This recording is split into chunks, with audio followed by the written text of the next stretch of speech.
are flight attendants broke? Are flight attendants earning a livable income? Also, what are the factors that affect our flight attendant pay and our lifestyle overall? Let's talk about it.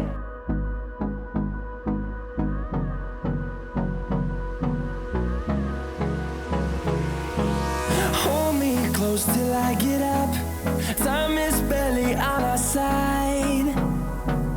I don't wanna waste what's left. The storms we chase are leading us, and love is... In today's video, I will be talking about how to prepare financially pre and during flight attendant training, and I will be talking about the realities after flight attendant training when it comes to your financials or your money. And then lastly, I will talk about things that affect your earning potential while you're on the line or once you start flying. I know everyone is super excited, especially when you're in flight attendant training, or even, let's rewind, before that, as you're going through the hiring process, as you see hundreds and thousands of people trying to get the same thing you're trying to get, and knowing that you got your CJO and you're going for training. And as much as you're super excited for this journey, you do have to consider a few things, especially when it comes to the money aspect of it. First thing that I want you to consider is pre-training and during training financial preparation. And as much as this might sound like, what are you talking about? Like, the money is good, we're okay over here. I just want you to consider these things. Save before quitting your current job. Save enough to cover at least 3 months of your expenses. If you already have an emergency savings account already set to cover up 3 to 6 months worth of your expenses, then you should be fine. One thing to note is that going through training, flight attendant training, is an investment. A lot of airlines don't pay for this. If you're lucky, you get a stipend or you get the minimum wage as my airline pays while you're going through training.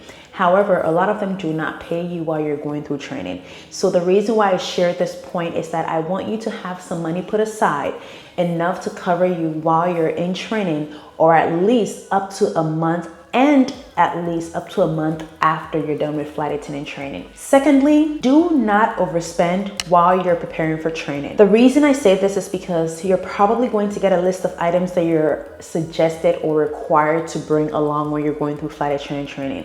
Aim to repurpose items you already have, or buy cheaper items as much as you can. Don't spend so much money on trying to get the best item, because technically you haven't done this job before, so you really honestly do not know what you would like and what you would not like. If you need luggage to go for training, if you can borrow it from a family or a friend, go ahead and do that. The goal with this point is to focus on minimizing your expenses, which in turn will increase how much you can save. Lastly, while you're preparing or financially or even overall preparing for training and going for training, flight attendant training, be conservative with your money and spending while you're in training. The reason is that when you go for training, like I said, you're potentially not going to be paid during that time. So your focus should be eating well as much as you can, because I know this can be difficult, and not spending money on unnecessary things. Because first of all, you don't even know if you're going to enjoy this job or not. And you don't even know while you're in training if you're potentially going to do this long term. So, or even if you're going to survive training to begin with, because some people don't make it, not everybody makes it. So because all these things are uncertain, you don't want to put yourself in a situation whereby you're spending money frivolously. So please be mindful when you're spending money and the things that you're buying. Buy as and when you need, and stick to the important and the basic stuff.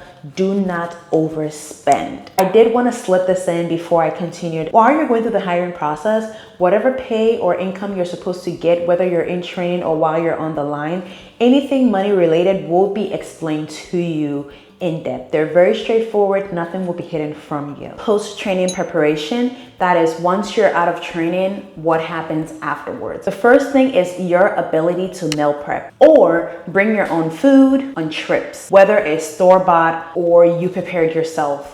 I use meal prep as a broad term to refer to all these things. Hence, you're not forced to rely on buying food on your layover or eating out or even buying food from the airport, because these can get very expensive. For example, when I got on the line, the first year of me working as a flight attendant, I meal prepped for every single trip. I am not lying, y'all. I brought my own food on every trip. For almost every trip that I worked, I spent no money at all. I even brought my own drinks and snacks, y'all, in between the meals.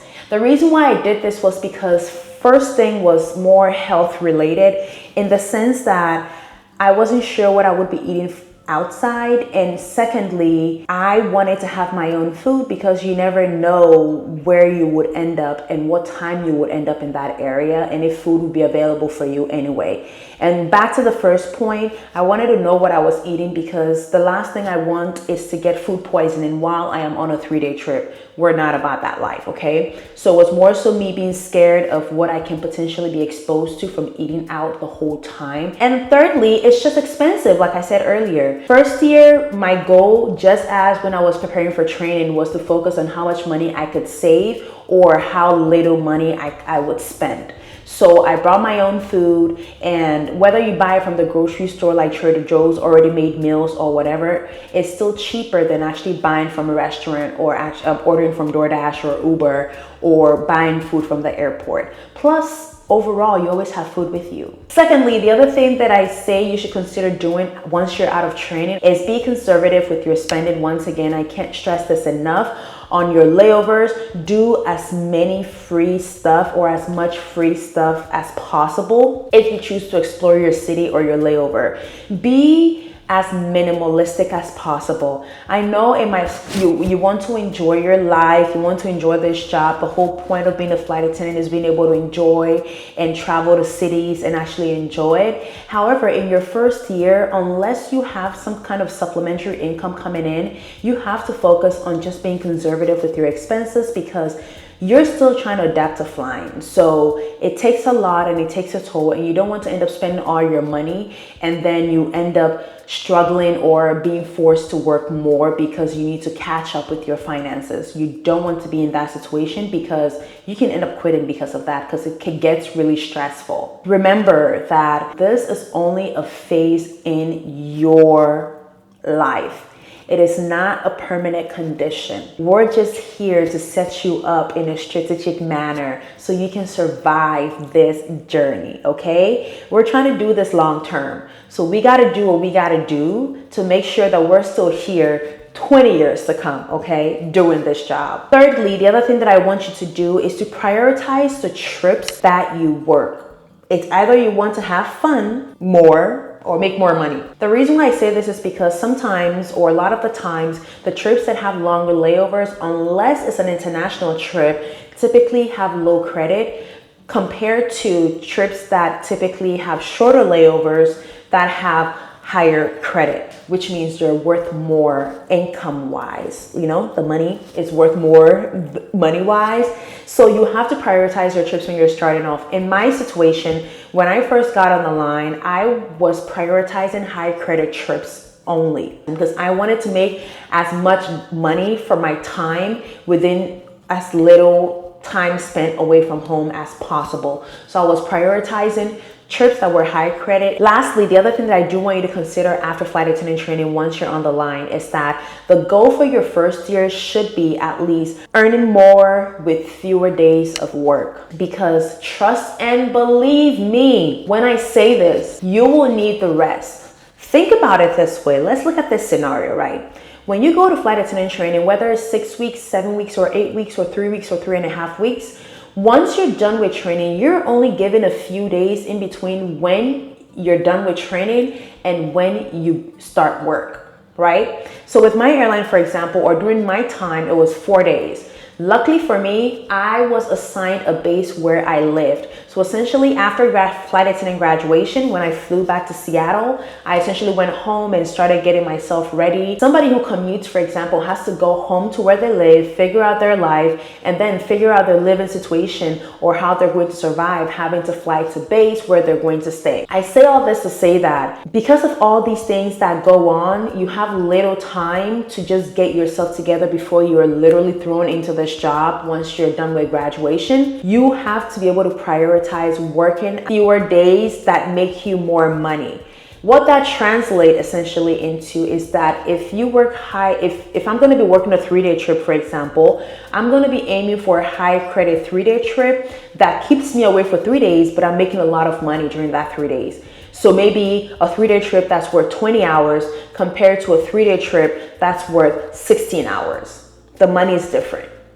The earning potential is different, okay? You have to be very smart and strategic, because I am here to give you the tools to make you successful when it comes to prepping yourself before training, going for training, and after training. I have heard so many people complain about the pay, the stress, not earning or not making enough money, and it is true. But if done right, you will be okay. I was okay. I know other people that were okay and are okay. Let's jump into the sweet stuff, and actually the real reason why a lot of the time us as new hires struggle a lot when it comes to this job, because it's one thing earning, let's say $35 an hour, but as you will see in my previous video where I talk about the truth behind flight attendant pay, you know, at this point you understand what the reality is when it comes to our hourly pay and how our pay actually forms or comes together. But while we're on the line as new hires, when it all comes together, your actual earnings for the month or every 2 weeks as we're paid,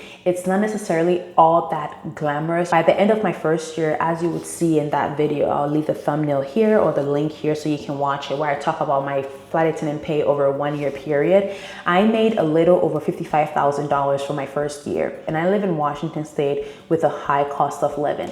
Maybe if I was living somewhere in the South, it might be okay, but where I live, it's really not the reality is. However, I did all these things that set me up such that I did not struggle. I was able to pay my bills. I didn't have any issues. I didn't have any concerns or a need to work so much just to make ends meet.